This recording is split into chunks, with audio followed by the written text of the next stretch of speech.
vous avez oublié votre Alléluia de la nouvelle année. Hallelujah in your life. Alléluia dans votre vie. Praise the Lord in your family. Gloire à Dieu dans votre vie, dans votre famille. This year Cette année will be your sera Hallelujah votre year. année d'Alléluia. Father, Père, we bless your nous name. bénissons ton nom. We thank Nous you. te remercions. We honor you. Nous t'honorons. Adore your name. Nous adorons How ton nom. great, Combien grand, glorious, glorieux, marvelous merveilleux you are. tu es. That you center, you De ce que concentrate tu as centré, love concentré on us. ton amour sur nous. We have received Nous, that love. nous avons reçu cet amour. And we know Et nous you savons want que us tu veux to reflect, que nous puissions to refléter, reciprocate nous puissions réagir all that we have received à cet amour from par you. rapport à tout ce que nous avons reçu de nous. Our Montre-nous gratitude pour démontrer unto you. notre We pray gratitude envers toi. our lives Prions will que glorify nos you. vies te glorifieront. Our gifts Nos dons will glorify te you. glorifieront. Our lifestyle Notre style de vie reflect reflétera things les grandes choses que tu as accomplies dans nos vies. Thank you, Lord. Merci Seigneur. Jesus' Au nom de name Jésus, we nous pray. prions. Another Un autre amen. Amen. God bless you. Que You Dieu can vous sit bénisse. down. Vous pouvez vous We're asseoir. going through the Nous series parcourons of studies, la série d'études Hebrews chapter sur 11. Hébreux We chapitre now 11. come Maintenant, nous Hebrews abordons 11, Hébreux chapitre 17. 11, verset 17. By faith, when C'est par la foi Abraham, qu'Abraham when he was offrit tried, Isaac.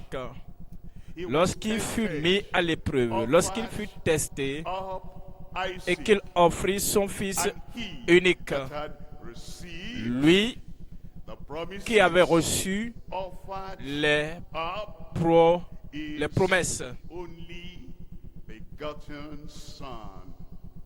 We're looking at Nous voyons the supreme le message, faith la foi of selfless, suprême d'un sanctified cœur libre du moi et sanctifié. La foi suprême d'un cœur libre du moi et sanctifié. Abraham a été mis à l'épreuve et il a démontré une vie libre du moi, un cœur libre du moi, désintéressé. Nous sommes en train de suivre le chemin pris par Abraham qui a marché avec Dieu. Numéro 1, la justice reconnue lui fut imputée. Deuxièmement, la justice lui a été révélée en lui. Troisièmement, la justice a été reflétée dans sa vie.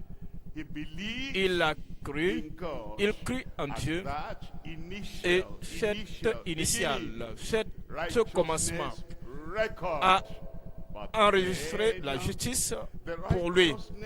Ainsi, la justice n'était pas reconnue, c'était reçu, c'était réel, défini et suivi d'une démonstration pratique de cette justice. Maintenant, le Seigneur l'amène à refléter que ce n'est pas qu'il est reconnu, ce n'est pas que de manière privée il a reçu, mais que maintenant il devait la refléter la justice de Dieu avec sa foi suprême. La foi suprême d'un cœur libre du moi et sanctifié. Nous allons considérer trois choses.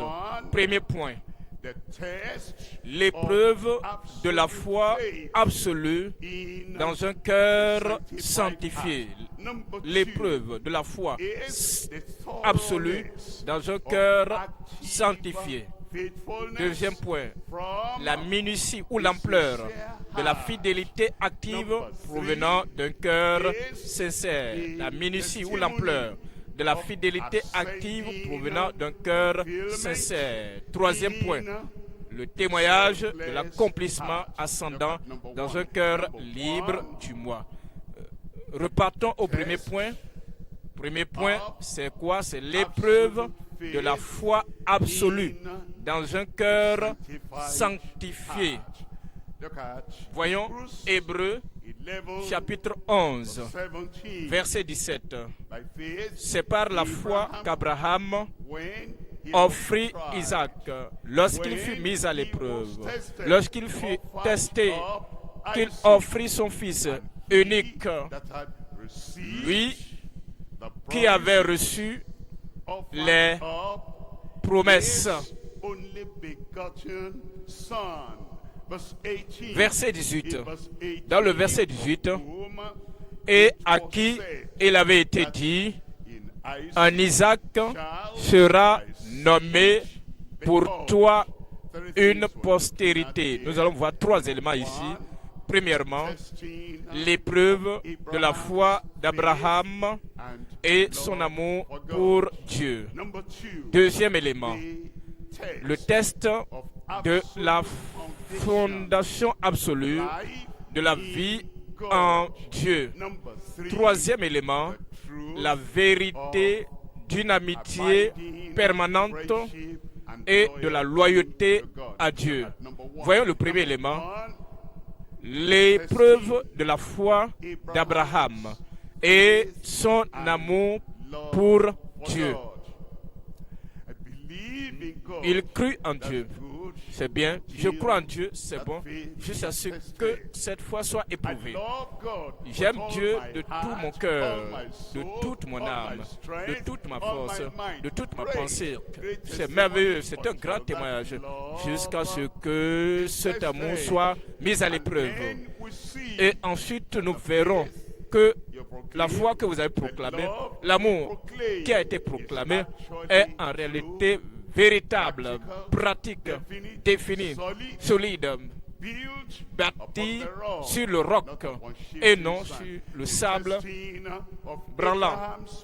L'épreuve de la foi absolue dans un cœur, l'épreuve de la foi d'Abraham et son amour pour Dieu. Genèse 22, verset 1. Genèse 22, verset 1.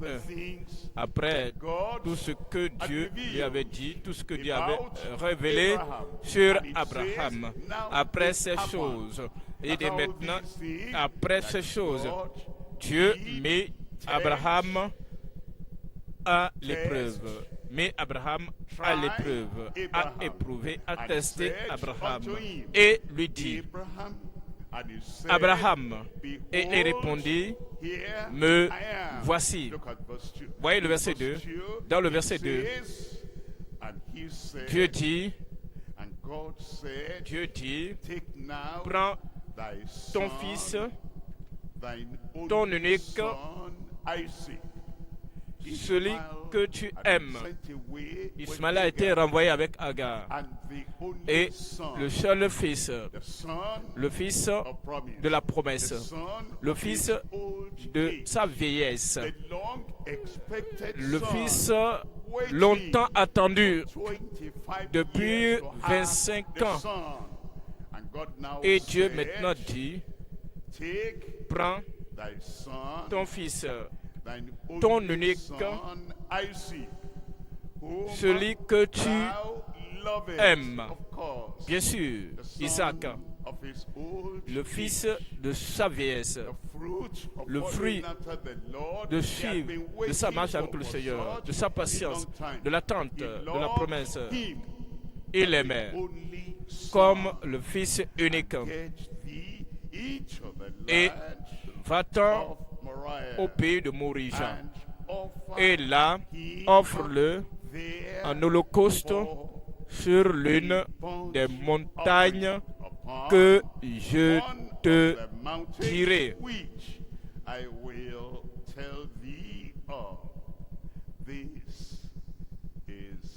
Ici, c'est sérieux. Mais Dieu n'avait pas dit, avant de dire ce qu'il a dit là, test. Si Dieu avait dit, c'est juste un test, hein? Je ne demande pas la vie de ton fils unique. Test, test, test. C'est essai. Ça aurait été facile. Il ne savait pas que c'était un test, c'était une épreuve. Il ne savait pas que prendre le Fils, prendre quelque chose qui est précieux pour toi, prendre ton don pour lui-même, prendre ta vie pour lui-même, juste pour l'épreuve, Cela aurait été facile s'il connaissait tout cela, mais sans aucun communiqué, cela était une épreuve. Dieu a dit, Abraham, et dit, me voici, toujours disponible, toujours prêt, toujours présent pour entendre ton appel et pour être obéissant. Bien, je vois que tu es là. Maintenant, prends ton fils, ton unique, Isaac, et tu vas l'offrir pour moi en holocauste. Tu veux dire que je vais le brûler au feu pour toi? Regardez le verset 3.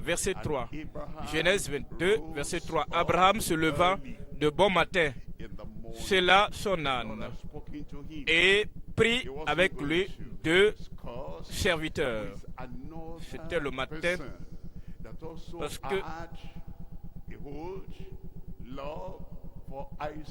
parce que sa mère était une autre personne qui avait l'amour pour Isaac. Dieu s'est adressé à lui directement. Dieu n'a pas dit, Abraham, où es-tu? Sarah, où es-tu? Je veux m'adresser à vous deux. Et j'ai une demande à vous faire pour vous deux. Abraham, me voici. Ce n'est pas pluriel, c'est au singulier. Et Dieu lui a parlé. Dieu a parlé à son cœur. Et il dit, prends ton fils, offre-le pour moi en holocauste. Abraham se leva de bon matin. Il était prompt. Il s'est levé de bon matin, tout prêt à faire cette chose difficile. Dieu, je n'ai jamais entendu que tu aies demandé à quelqu'un, mais oui, je commence par toi. Je fais de toi le premier, ce que les autres n'ont jamais fait, ce que les autres n'ont jamais été soumis. Abraham dit, oui, je serai le premier.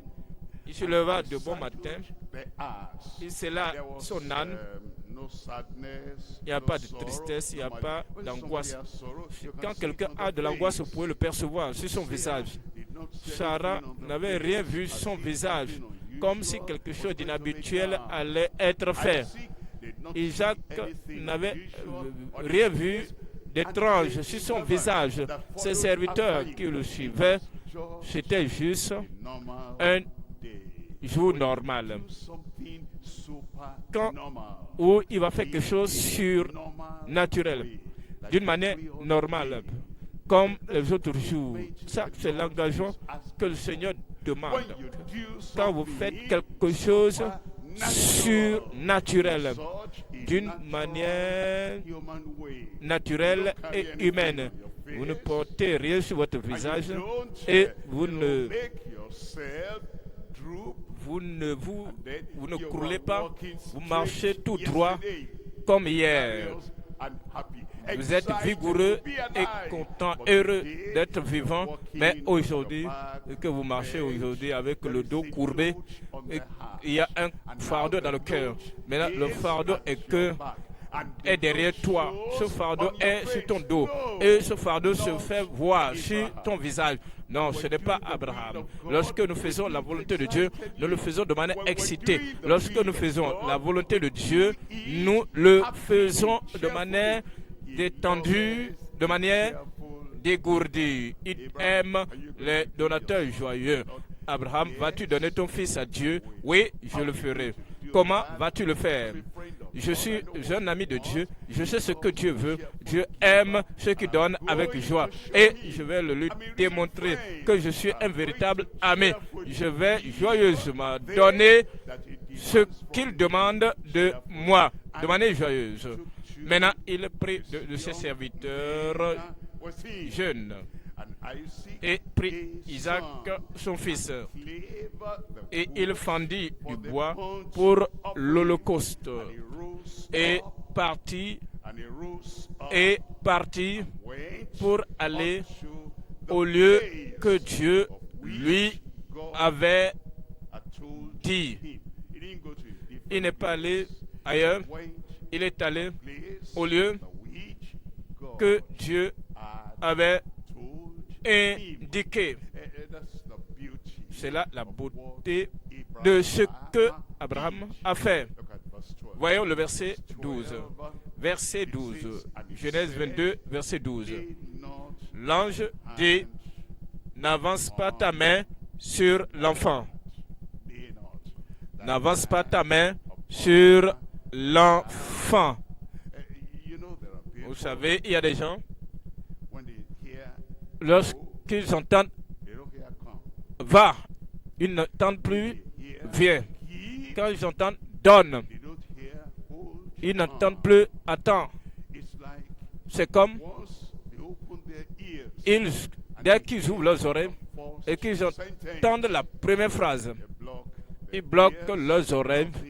Plus rien ne peut plus venir encore.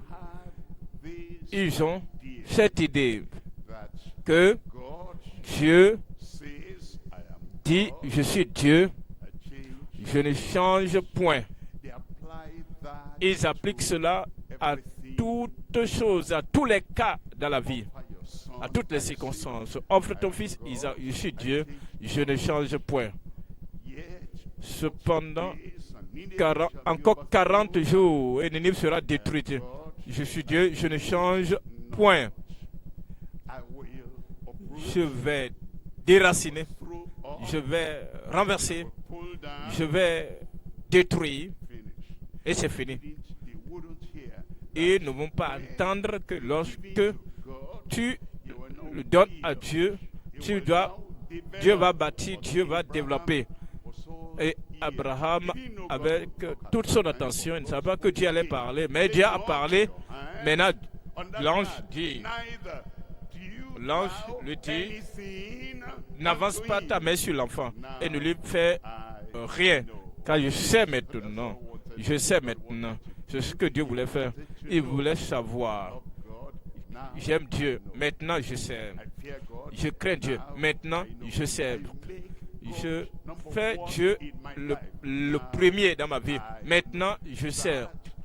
C'est tout ce que Dieu voulait faire pour savoir de manière définie et pratique. Maintenant, je sais que tu crains Dieu et que tu ne m'as pas refusé ton fils, ton unique. Tu ne m'as pas refusé ton fils, ton unique.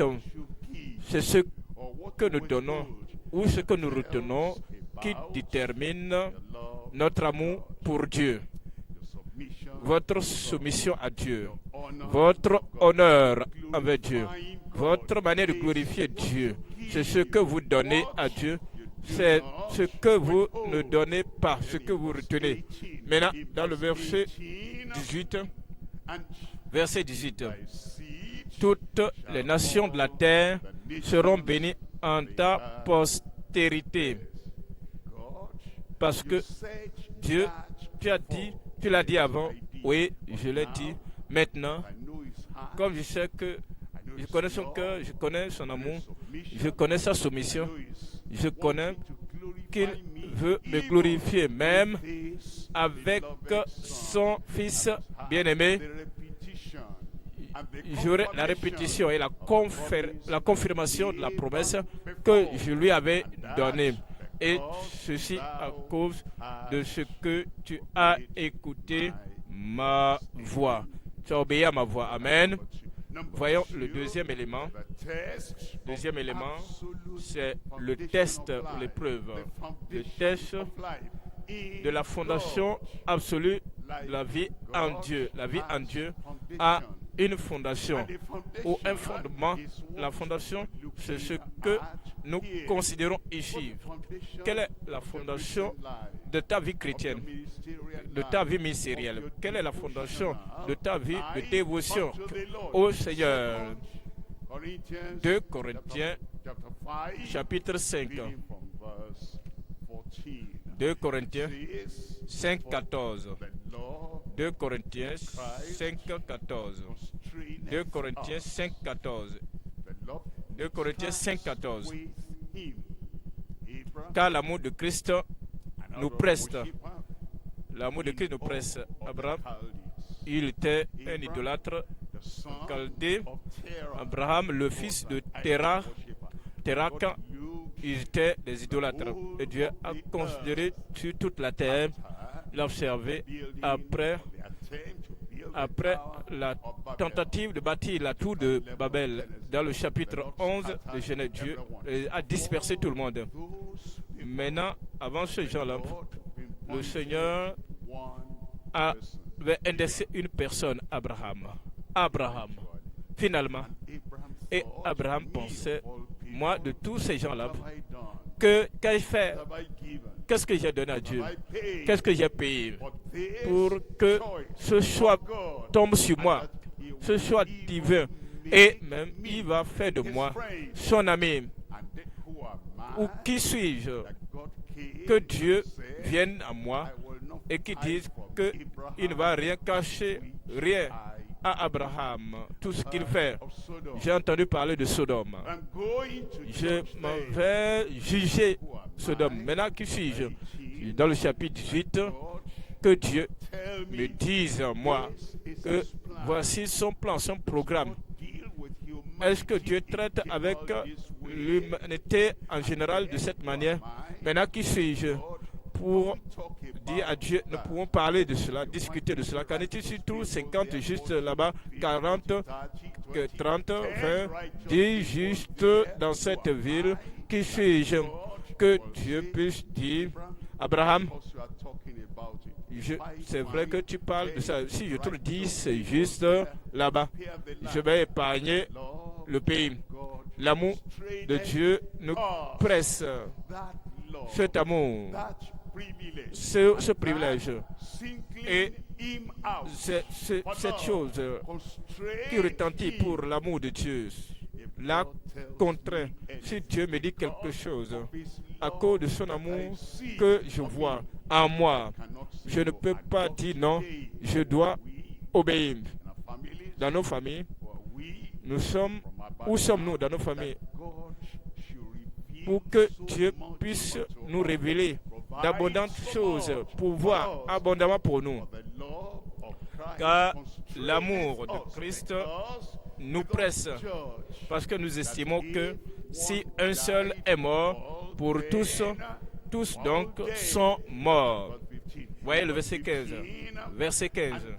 Et qu'il est mort pour tous, afin que ceux qui vivent ne vivent plus pour eux-mêmes, mais pour celui qui est mort et ressuscité pour eux. Ressuscité pour eux. Toutes choses que Dieu demande de nous, c'est abandonne cette chose. Peut-être cette chose, ce n'est pas le péché, mais peut-être cette chose, c'est la chose qui vous apporte la joie et le sourire dans votre vie. Mais rappelez-vous, Dieu ne vous dira pas test, mais en réalité, il voulait que tu saches que Dieu est celui qui existe par lui-même et a toute la joie sans moi, sans toi. Il a tout le bonheur que vous pouvez imaginer sans moi, sans vous.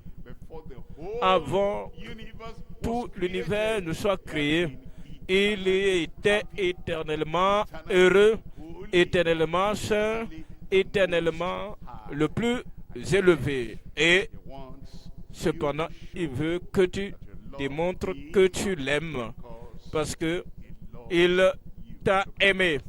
Voyons le troisième élément ici, parlant de la vérité d'une amitié permanente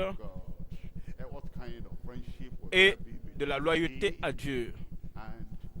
Quel type de relation y a-t-il entre A et B? Si A donne toujours à B et B ne fait que recevoir. Et un amour à de relations uniques, à sens unique, donner, unilatéral. Et l'autre ne fait que donner. A donne toujours, une relation unilatérale. Et maintenant, le B, on demande à B, donne ceci. Ah, je ne pense pas qu'il puisse donner. Notre amitié restera tant que tu continues de me donner. Ce type d'amitié à sens unique, unilatéral, ne peut pas marcher. Dieu a donné. Maintenant, Abraham, tu dois démontrer l'autre côté. Tu dois monter la réciprocité de l'amitié, de cet amour, la vérité de l'amitié permanente et de la loyauté à Dieu. Loyauté à Dieu. Nous voyons Ésaïe, chapitre 41, verset 8. Ésaïe 41, verset 8. Ésaïe 41, verset 8. Mais toi, Israël, mon serviteur, Jacob, que j'ai choisi, race d'Abraham, que j'ai aimé, Vous avez un ami et que vous dites à tous ceux qui sont importants pour vous, voici c'est mon ami, et Dieu a fait savoir à Christ, à son fils, que Abraham est son ami. Il a fait savoir aux anges que Abraham est mon ami.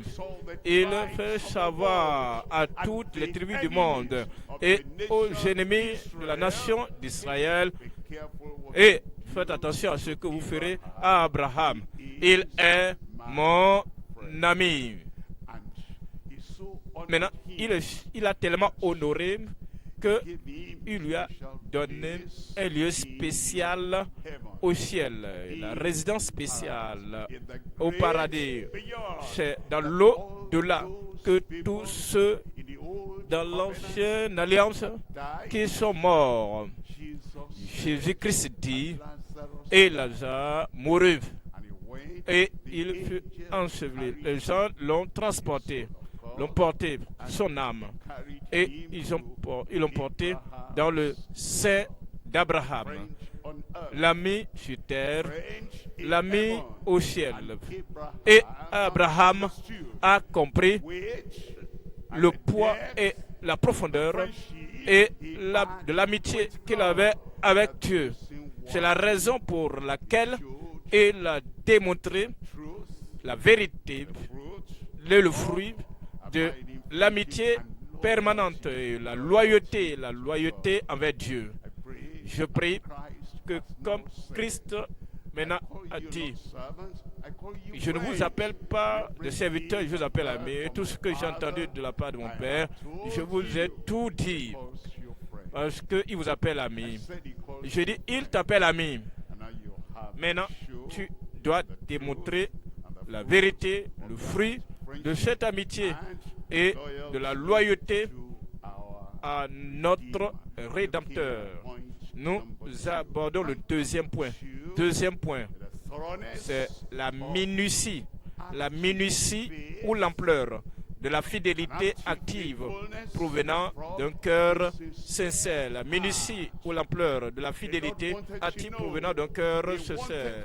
Le Seigneur voudrait qu'il sache, il voulait qu'il voie la sincérité de son cœur.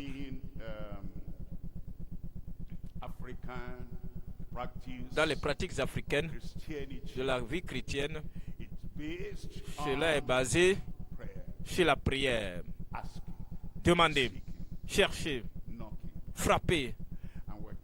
Et Parfois, les chrétiens, ils sont chrétiens parce que Dieu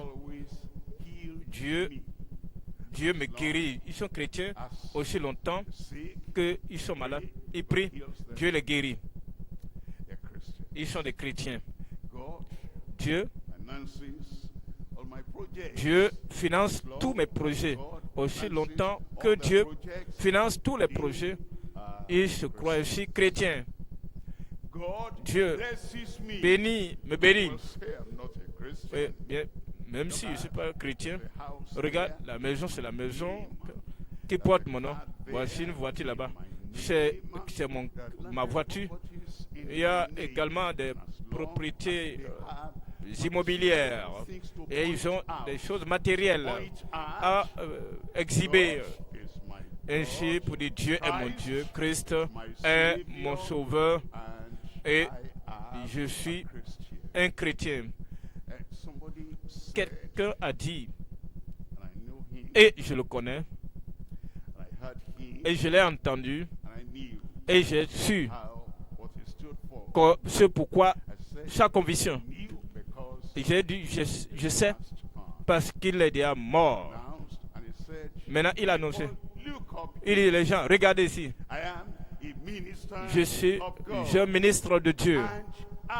Et moi, j'ai décidé que je suis un vrai chrétien, croyant, un vrai ministre. Maintenant, j'ai ceci, j'ai cela, j'ai cela. Mais je dois conduire la meilleure voiture dans le pays. Je dois vivre, habiter dans une résidence meilleure dans la ville. C'est pourquoi je suis ministre. Et dit, écoutez-moi, le jour Dieu permet à ce que mon habit soit déchiré, que je ne puisse porter la meilleure tenue dans la ville. Et de ce jour-là, je vais quitter. Tu aurais pu quitter même avant que les choses n'arrivent ici. Parce que tu es dans une amitié à sens unique. Tu es dans une relation unilatérale et que tu ne veux rien faire. Il a aimé Dieu à cause de ce qu'il est et non à cause de ce qu'il a fait. Vous devez aimer Dieu à cause de ce qu'il est et non de ce qu'il a fait. Alors, nous avons ici la minutie ou l'ampleur de la fidélité active provenant d'un cœur sincère. 3 éléments nous voyons ici. Premier élément, la fiabilité d'un cœur soumis. Deuxième élément, la minutie d'un cœur sincère. Troisième élément, la véracité d'un cœur sanctifié. Voyons le premier élément. Premier élément, la fiabilité d'un cœur soumis. Il n'y a aucune ombre de doute qu'Abraham avait un cœur soumis. Il disait toujours oui à Dieu. Oui, Seigneur, me voici. Allez, va sur cette montagne pour m'offrir. Oui, Seigneur. N'avance pas ta main sur l'enfant. Oui, Seigneur. Regarde cette autre alternative là-bas. Oui, Seigneur. Bâtis-moi un autel. Oui, Seigneur. Vous voyez, c'est là la fiabilité d'un cœur soumis. Il nous dit en Jérémie, chapitre 17, verset 10. Vous voyez ce que Dieu cherche? Jérémie 17, verset 10. L'Éternel sonde le cœur. L'Éternel sonde les cœurs. Et dit, moi l'Éternel, j'éprouve le cœur. Je sonde les reins pour rendre à chacun selon ses voies, selon le fruit de ses œuvres. Comment est ton cœur avec le Seigneur? Quelle est la condition de ton cœur? Il connaît toutes choses. Il connaît nos cœurs. Il connaît ton cœur, il connaît ton cœur. Les actions extérieures, mises à part, les actions publiques, mettons ça de côté. Les activités religieuses, mettons ça de côté. Mais le cœur, le motif, l'intention, la chose cachée dans le cœur, Dieu regarde au cœur. Combien mon cœur est-il soumis? Ton cœur est-il soumis devant Dieu? Deuxième élément, la minutie d'un cœur sincère. La minutie d'un cœur sincère. Comme le Seigneur a appelé Abraham et a dit, prends ton fils unique, offre-le pour moi. Numéro 1, lorsque nos cœurs reçoivent des informations que nous n'attendions pas, il n'a jamais rêvé que Dieu va lui demander son propre fils, son fils précieux, son fils de promesse. C'est dans ce fils, sur ce fils-là, mais toute son attente, son espérance, parce que c'est au travers de lui, à travers cet enfant, toutes les familles de la terre seront bénies. Maintenant, ce fils de promesse précieux, c'est lui maintenant que Dieu a demandé un sacrifice. Normalement, quand vous entendez une information pareille, normalement, cela vous déstabilise. Cela déstabilise les humains. Lorsqu'ils sont déstabilisés, ils oublient ce dont ils devaient se rappeler. Maintenant, tu viens pour ceci, pour cela. Pourquoi n'as-tu pas pris ceci, cela ou cela? Honnêtement, la situation dans laquelle j'étais complètement embrouillé. Et j'ai oublié, il y aurait eu des choses essentielles que j'aurais pu prendre, mais j'étais totalement confus et dévasté. Mais ce n'était pas le cas d'Abraham. La minutie de cœur sincère, l'attention. Il n'a pas oublié le bois, il n'a pas oublié le couteau, l'épée, il n'a pas oublié qu'il devait offrir un sacrifice d'holocauste. Lorsque nous aimons Dieu, lorsque nous sommes loyaux envers Dieu et que nous avons un cœur sincère, nous n'allons pas être des oublieux. Genèse chapitre 22, verset 3. Genèse 22, verset 3. Genèse 22, verset 3. Verset 3. Abraham se leva de bon matin, se lava son âne et prit avec lui 2 serviteurs et son fils Isaac. Abraham, tu ne vas pas oublier cela, parce que cela, c'est l'offrande même que tu vas donner à Dieu. Il fendit le bois pour l'holocauste et partit pour aller au lieu que Dieu lui avait dit. Il y avait plusieurs collines et montagnes là-bas. Parfois, lorsque vous recevez l'instruction et la première phrase de l'instruction attire votre attention, vous dévaste, vous fait perdre la tête et vous n'allez même pas bien écouter la suite de la phrase. Abraham, tu te rappelles de la montagne que Dieu a dite? Oui, je me rappelle. Mon amitié, ma relation avec Dieu, ma communion, ma fidélité envers Dieu sont très très minutieuses, que je n'oublie pas tout ce que Dieu a demandé. Voyez le verset 6. Genèse 22, verset 6. Abraham prit le bois pour l'holocauste, le chargea sur son fils Isaac et porta dans sa main le feu et le couteau. Et ils marchèrent tous deux ensemble. Vous voyez, rien n'a été oublié, rien n'a été omis. Cette année, comme nous allons servir le Seigneur, nous servirons le Seigneur avec une nouvelle force et une nouvelle énergie. Vous n'allez pas laisser rien derrière vous. Tout ce dont vous avez besoin pour servir le Seigneur, toute l'intelligence, toutes les compétences, toute la soumission, toutes les choses matérielles, toutes choses. Rien ne sera laissé en arrière.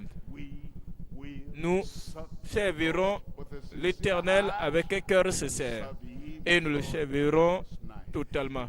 Verset 9. Dans le verset 9, lorsqu'il fut arrivé au lieu que Dieu lui avait dit, je voudrais que vous imaginiez que vous êtes à la place d'Abraham et que vous arrivez au lieu finalement. Votre cœur peut bondir en vous. Pourquoi? Parce que vous pensez à ce que je vais perdre. Vous pensez à ce que je vais donner, abandonner.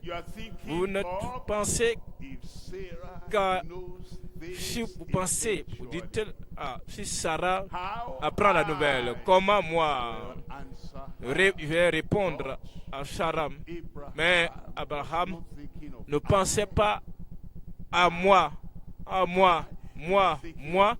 mais il ne pensait qu'à lui. Dieu sera content pour cela.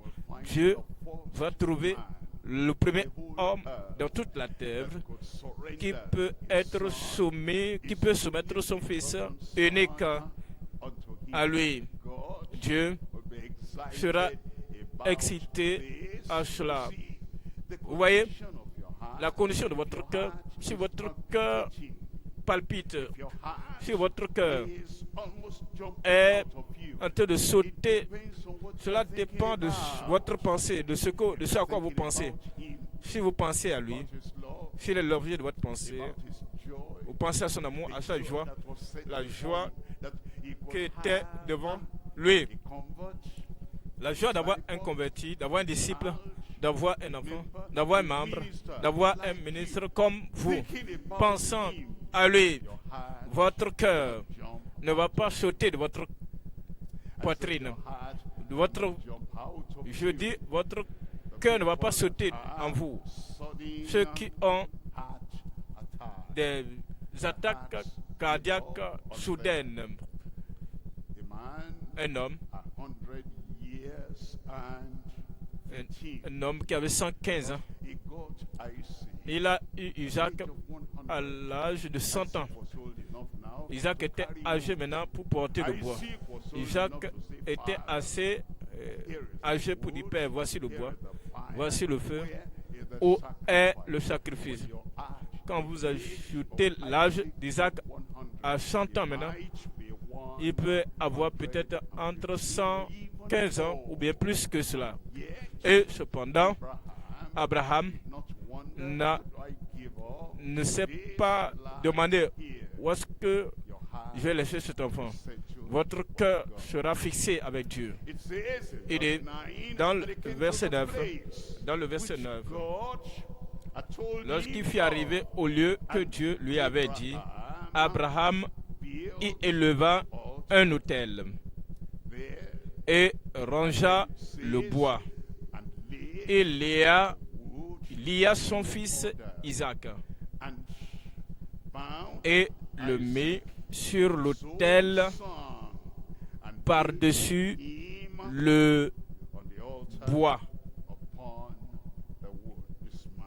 Cet homme était sérieux.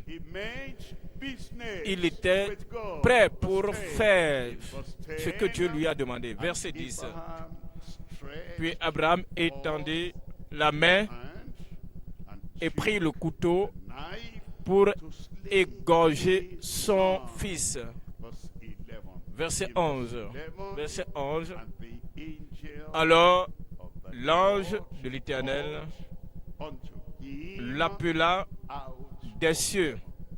all those who are walking Tous ceux in the qui way, travaillent will dans la volonté, dans le chemin de la volonté de Dieu, dans la direction de la volonté de Dieu, auront l'attention du ciel. will be walking. Le ciel sera en train de vous observer et la voix de Dieu descendra du ciel. He will not allow Il ne permettra pas que tu fasses ce qui va te blesser en permanence ou bien gâter ses plans pour ta vie.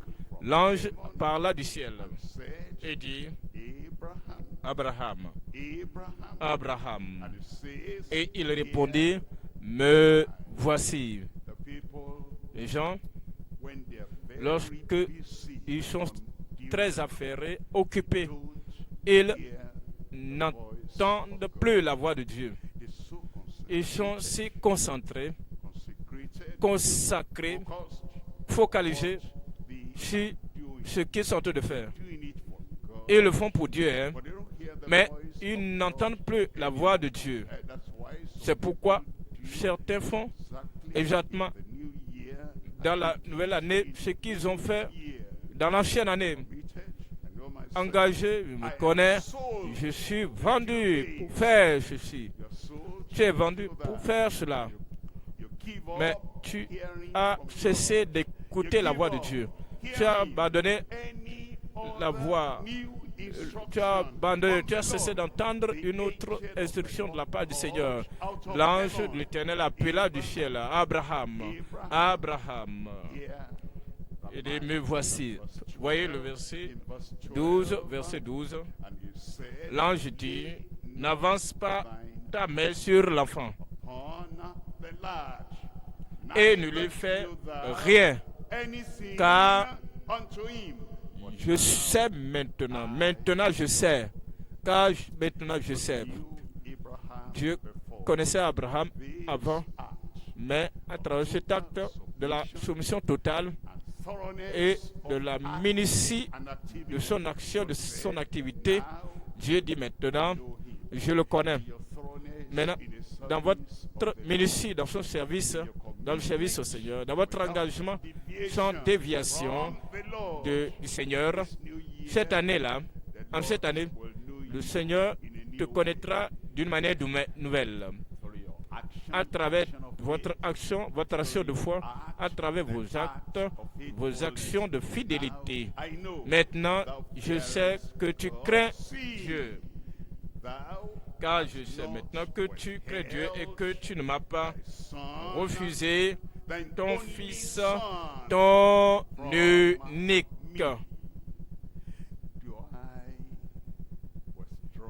Est-ce que je vais retrancher quelque chose de la part du Seigneur? Je peux répondre cela personnellement devant le Seigneur. Est-ce que tu as retiré, tu as retenu quelque chose loin du Seigneur? Il y a des gens qui disent, si je dépense toute l'énergie maintenant, et non pas la foi, que l'énergie viendra encore plus tard dans la semaine pour faire ce qui reste encore à faire. Ils marchent maintenant avec prudence, ils servent maintenant avec parcimonie, ils sacrifient maintenant, mais ils ont la pensée pour dire, ah, fais attention, hein, ouvrier. À la fin de la semaine, il y a encore beaucoup à faire. Hein. À la fin du mois, à la fin de l'année, il reste encore beaucoup de choses à faire. Pourquoi ne pas la sagesse humaine? Pourquoi ne pas la sagesse sensuelle? Pourquoi ne pas c'est la sagesse humaine des hommes? Conserver une partie de l'énergie et ne donne pas tout ce que tu as maintenant, parce que la manière, le chemin est encore long. Mais vous savez, Abraham il est venu juste tout donner. Vous allez donner toutes choses. Qu'en est-il? Si votre énergie est dépensé et qu'il n'y a plus rien, alors vous devez vous rappeler que les choses qui sont visibles sont créées de choses invisibles. Alors Dieu appelle ceux qui ne sont point comme si elles existaient. L'exercice, dépenser, déployer tout ce que vous avez maintenant, et le moment suivant, le Seigneur va pouvoir, va ramener plus que vous n'avez donné. Nous venons ici au troisième élément, c'est la véracité d'un cœur sanctifié. Nous voyons dans Néhémie, chapitre 9, verset 7. Néhémie, la véracité de cœur sanctifié. Néhémie 9, 7. Néhémie 9, verset 7. Néhémie 9, verset 7. Et c'est toi, éternel Dieu, qui as choisi Abraham, qui l'a fait sortir d'Our en Chaldée, et qui lui a donné le nom d'Abraham. Voyez le verset 8. Verset 8. Tu trouveras son cœur fidèle devant toi. Tu trouveras son cœur fidèle devant toi. C'est ce que Dieu veut que nous trouvions, que Dieu veut nous trouver fidèles devant lui.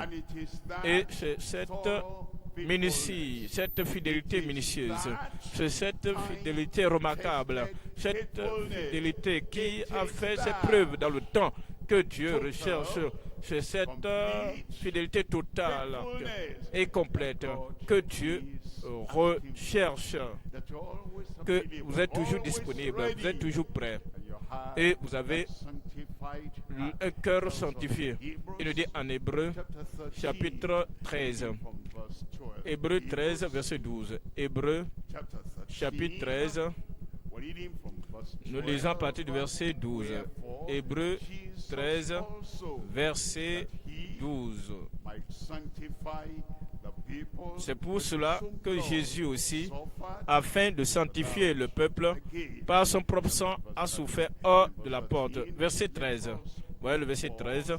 Sortons donc pour aller à lui, hors du camp, à cause de ce sacrifice, pour nous sanctifier. Voyons tout cela, considérez cela, embrassez cela, croyons cela, et ensuite il dit, si vous le faites, vous devez sortir. Vous devez sortir. C'est comme ça, nous connaissons la différence entre la sanctification et le salut. Le salut, tous les péchés extérieurs sont pardonnés et nous sommes ici transformés. Les péchés extérieurs ne sont plus là, mais comme une personne sauvée, il y avait encore certaines choses, même certaines questions que vous pouvez demander. Quel est le gain? Nous avons tout abandonné. Quel est le profit qui me revient? Qu'est-ce que nous aurons en retour? Maintenant, nous regardons à Christ, le propre de Christ. Maintenant, nous voyons qu'il a fait pour notre sanctifier. Et sortons donc pour aller à lui hors du camp, emportant son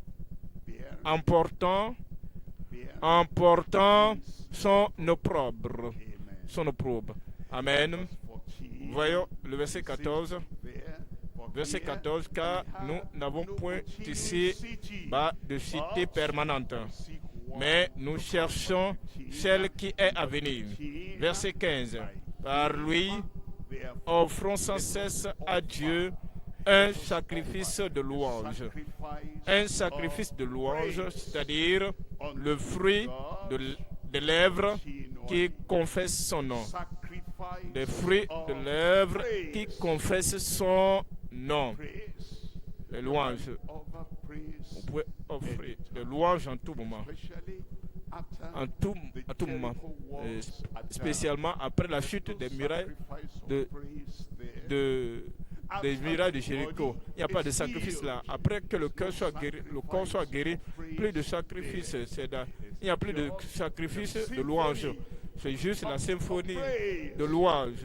Donc après la chute des murailles de Jéricho, il n'y a pas de sacrifice de louange. Pourquoi ne devrait pas chanter? Mes miracles sont écourés. Pourquoi ne devrais pas chanter que mon corps est guéri? Gloire à Dieu. J'ai un changement. J'ai un changement de ce que je n'espérais pas. Et là, il n'y a aucun sacrifice là-bas. C'est la symphonie de louange. Mais lorsque Paul et Silas étaient battus, flagellés et leur dos saignait, comment cela est-il?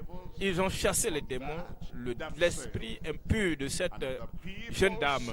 Et les gens, voyant cela, qu'ils ont perdu une grande source de gain et se sont soulevés contre lui, de ces gens, ces juifs. Il nous dit de faire des choses, de croire des choses que nous ne connaissons pas, des choses, des croyances étranges. Et ils ont traité dangereusement ces gens et les ont jetés dans la prison. Maintenant, vers minuit, ouais, ce n'est pas le temps de chanter, c'est le temps de tristesse, c'est le temps de soupir, de regret.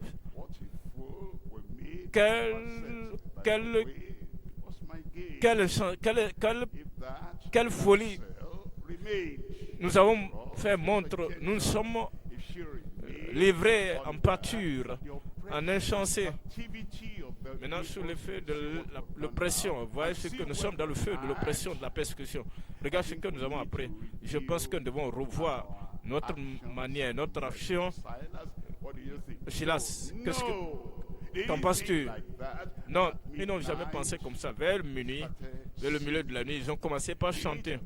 Ils n'ont pas accusé Dieu de ne pas veiller sur eux. Ils n'avaient pas accusé Dieu de ne pas accomplir toutes les promesses qu'ils espéraient de la part de Dieu. Par lui maintenant, offrons sans cesse à Dieu un sacrifice de louange, c'est-à-dire le fruit de lèvres qui confessent son nom.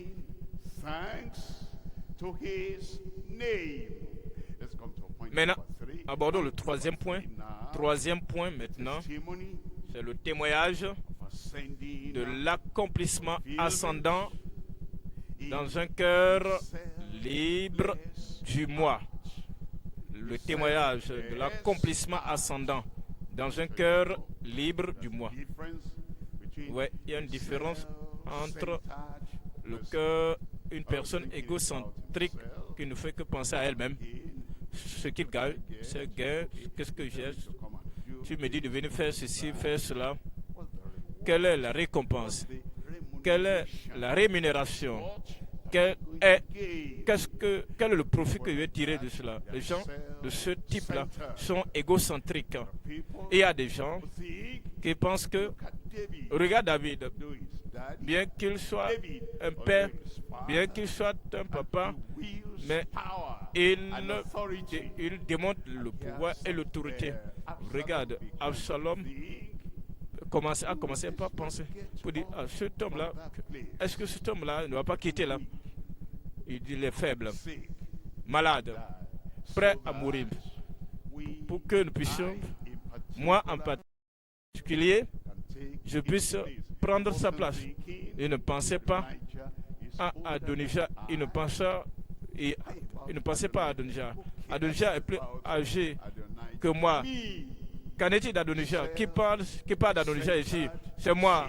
Vous voyez, des chercheurs égocentriques de puissance, de pouvoir, de position, de privilèges. Il s'agit là des personnes égocentriques. Corée, Dathan, Abiram. Considérant David, il y a trop d'autorité. Considérant Moïse, ils sont des personnalités égocentriques. Même Adonijah lui-même, l'homme, est-ce que le vieux là ne va pas prendre la retraite? Et est-ce que tu ne comprends pas le processus de la retraite et la raison de ta retraite pour que les anciens quittent la scène et que pour céder place à la nouvelle génération. Donc s'il ne prend pas la retraite volontaire, nous allons te chasser, nous allons te déplacer de là, nous allons rassembler les gens et là mobiliser les gens autour de lui. Le roi vit à jamais et David ne savait rien jusqu'à ce que ces gens-là se sont mobilisés. L'égocentrique. Lorsque Christ parlait des disciples que nous irons à Jérusalem, et je vous dis là-bas que je serai arrêté par les méchants, je mourrai, je serai tué et 3 jours après, je ressusciterai d'entre les morts. Et en ce même moment-là, il leur disait, il dit, il se disait entre eux, qui sera le plus grand, qui prendra la direction parmi nous? Des gens égocentriques, des gens à volonté propre. Maintenant, nous parlons d'un homme qui ne pensait plus à lui-même. Que vais-je gagner? Le témoignage de l'accomplissement ascendant dans un cœur libre du moi. Nous voyons 3 choses ici. Premièrement, sa soumission croissante au Dieu vivant. Deuxièmement, sa certitude croissante dans le Dieu illimité. Sa certitude incroyable dans le Dieu illimité. Troisième élément, c'est le sacrifice incomparable de notre Dieu d'amour. Voyons le premier élément, sa soumission croissante au Dieu vivant. Sa soumission croissante au Dieu vivant. Est-ce que vous vous rappelez, lorsque Dieu appela Abraham, pas d'argument, il n'y a pas de débat, il est allé comme le Seigneur l'avait appelé. Mais vous savez, lorsque Sarah avait eu Isaac et Ismaël se moquait, Sarah se sentit que est-ce que cette chose est vraiment de la volonté de Dieu? Une femme esclave avec son enfant, qu'elle devienne une interférence entre Abraham et moi-même. Et Sarah dit, bien, je t'ai dit de faire ceci, mais maintenant, j'ai changé d'avis. Je ne veux plus Ismaël qui puisse hériter avec mon fils ici. Et ces choses paraissaient mauvaises aux yeux d'Abraham. Et maintenant, il lui a fallu du temps, Dieu lui a parlé, et Dieu dit, fais ce que Sarah te demande. Parce qu'en Isaac, une postérité te sera donnée.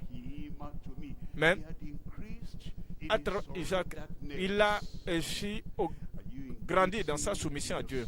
Est-ce que vous grandissez dans votre soumission à Dieu? Ce que vous aurez pu abandonner facilement, 30 ans passés, 40 ans passés, lorsque vous êtes devenu un nouveau chrétien, est-ce que vous pouvez maintenant l'abandonner totalement à Dieu aujourd'hui? Ou bien vous êtes maintenant aussi établi, installé, de sorte que si on prend cette chose, ce fauteuil de moi, je suis parti, je ne peux plus rien faire. Ça, c'est un fauteuil qui contrôle ta soumission à Dieu. Mais Abraham avait une soumission croissante à Dieu, le Dieu vivant. Hébreux, chapitre 11, verset 17. Hébreux, chapitre 11, verset 17. C'est par la foi qu'Abraham offrit Isaac lorsqu'il fut mis à l'épreuve et qu'il offrit son fils unique, lui qui avait reçu les promesses, qui avait reçu les promesses. Voici ce qui a rendu Abraham à devenir comme Dieu. Dieu le Père a offert son Fils unique, afin que quiconque croit dans lui ne périsse point, mais qu'il ait la vie éternelle. Et maintenant, pour le Fils qui a été offert, les gens qui croient échappent au jugement éternel. Cela est plus important que son siège, sa place au ciel. Voyez le verset 18.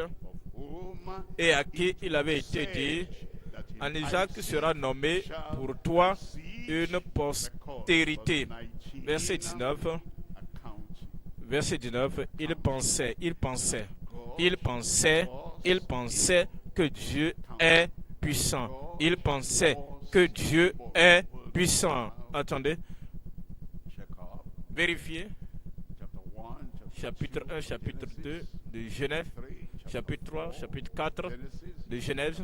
Chapitre 5, chapitre 6, chapitre 8, 9, 10, 11. Il n'y a pas de trace de quelqu'un qui soit suscité, qui soit ressuscité d'entre les morts. Mais Abraham, il a tellement cru en Dieu, Dieu le connaissait. Il connaissait également Dieu. Et il pensait que si je reste dans l'obéissance à Dieu, le Dieu vivant, le Dieu puissant, le Créateur, il est capable, que Dieu est puissant, et même pour ressusciter les morts. Il était un bon calculateur. Il a calculé que si Dieu va bénir le monde entier à travers Isaac, Isaac doit rester vivant. Isaac doit se marier. Isaac doit avoir des enfants. Et en vérité, la postérité que Dieu m'a donnée, plusieurs vont se lever pour devenir des rois des nations et vont suivre le Seigneur. Mais si cela va se produire à travers celui que Dieu lui-même a dit, que ton fils unique, Isaac, s'il y a la mort, il y aura ainsi la résurrection. C'était son raisonnement, un bon raisonnement. Si Dieu va t'utiliser, peut-être il y a des choses qui sont mortes maintenant dans ta vie, dans ton corps, et Dieu va t'utiliser d'une manière nouvelle en cette nouvelle année. Il doit avoir de la résurrection. Il y aura de la résurrection. Ainsi, il crut que Dieu peut ressusciter les morts. Aussi le recouvra-t-il par une sorte de résurrection. Nous voyons le deuxième élément, c'est sa certitude. Sa certitude incroyable dans le Dieu illimité. Oui, lorsque vous menez votre vie de chaque jour et que vous comprenez que Dieu est sans limite, Dieu est sans limitation et qu'il n'y a aucune impossibilité avec lui, vous êtes si sûr, vous êtes certain que ce qu'il a promis, il peut aussi le faire. Et même, ce qu'il n'a pas promis, il le fera pour vous. Voyez cela? in Romans En chapter 4, Romains chapitre beginning 4, from verse 17. Romains 4, verset 17. Romains, Verse 17, Romains 4, as it is 17. written, Romains "I have 4, made 17. thee a father Romains 4, of 17. many nations, Romains 4, 17. him Je t'ai whom he établi Père d'un grand nombre de nations. Il est notre Père devant celui auquel il a cru, Dieu qui donne la vie, Dieu qui donne la vie aux morts et qui appelle les choses qui ne sont point comme si elles étaient. a new year. Une nouvelle année. Things Les choses were not qui n'étaient pas, that Lord Dieu is calling les them appelle in maintenant your life. à l'existence dans votre vie. Things Les choses are qui n'étaient pas entendues, le Seigneur les appelle maintenant into your life. à venir dans votre vie. Look at verse Vous voyez 18. le verset In verse 18. 18, Verset 18. who against Espérant contre toute espérance. Il crut when situations appear quand les situations paraissent désespérées. will Vous hopeful. devez être plein d'espoir. Why you are not going C'est to pourquoi bow your vous n'allez pas baisser votre tête in disappointment, en déception, en découragement, dans l'abattement, in despair. dans le désespoir, comme si The whole world le monde entier is against est contre vous, contre moi. Non, le monde, tout le ciel est de votre côté. you are hopeful Vous êtes plein d'espoir, against hope. espérant Believes in contre hope. toute espérance. Il crut, He en sorte qu'il devint père d'un grand, en sorte qu'il devint père d'un grand nombre de nations. Vous devenez frère quelqu'un, vous devenez sœur quelqu'une, parce que le père, vous devenez père d'un grand nombre de nations, selon ce qui lui avait été dit. Telle sera ta postérité. Verset 19. Dans le verset 19. Et sans faiblir dans la foi, il ne considéra point que son corps était déjà usé, puisqu'il avait près de 100 ans, et que Sarah n'était plus en état d'avoir des enfants. Verset 20.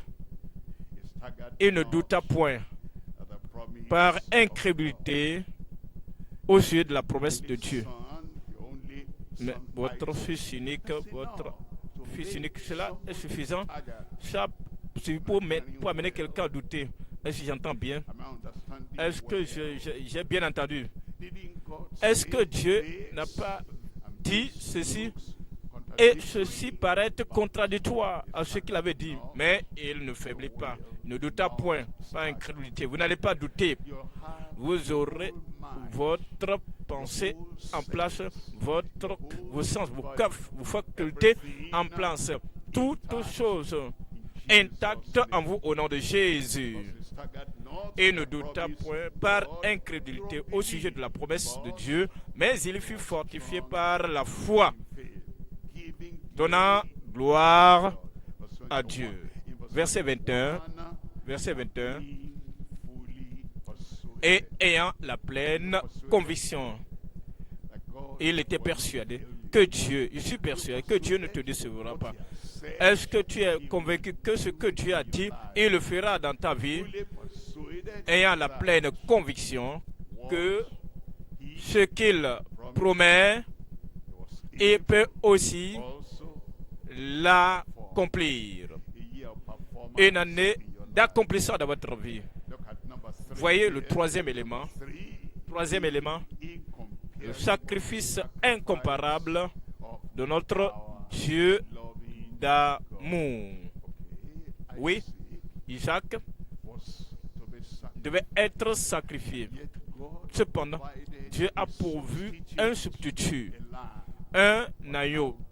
Maintenant, Dieu devait donner son fils unique. Et il n'y avait pas d'autre substitut. Un ange n'est pas venu pour dire, ok, Christ, fils de Dieu, le Père m'a envoyé pour être un substitut pour toi et prendre la croix lourde loin de toi, pour lui permettre, au lieu que ce soit Christ qui soit crucifié, lui, il va aller. Le sacrifice du Seigneur Jésus-Christ est un sacrifice incomparable à aucune autre chose qu'Abraham avait fait. Abraham n'avance pas la main sur cet enfant. Maintenant, je sais que tu crains l'Éternel et que tu ne m'as pas refusé ton fils unique. Il a levé les yeux, il vit l'agneau. Mais Christ est, voici l'agneau de Dieu, pas de substitut, il est le substitut final. Il donna sa vie pour toi et pour moi. Maintenant, personne ne peut porter la croix à sa place. Jean chapitre 3, verset 16. Jean chapitre 3.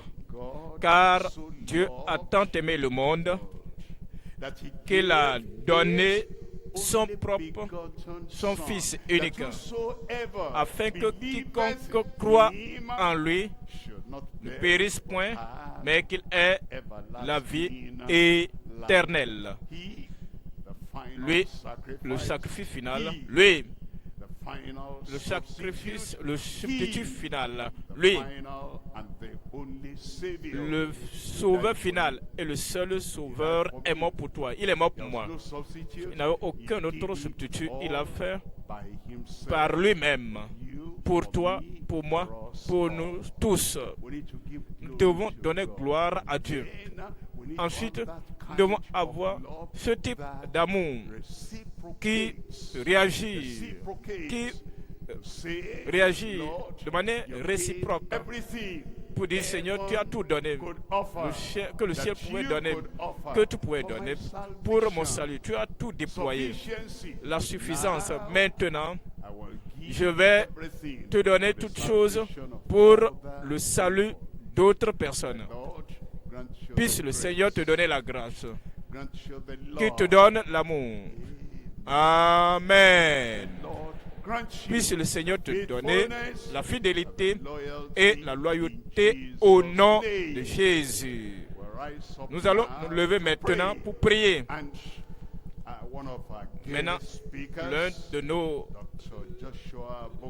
invités spéciaux viendra nous diriger dans la prière en ce temps pareil, afin que tout ce que nous avons appris, tout ce que nous avons en nous maintenant, par la grâce de Dieu, nous sortirons dans la connaissance de ce que Dieu a aidé Abraham à faire.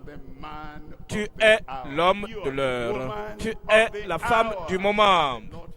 Que le Seigneur t'aide à donner tout honneur et gloire et le don de toute ta vie en retour à Dieu au nom de Jésus.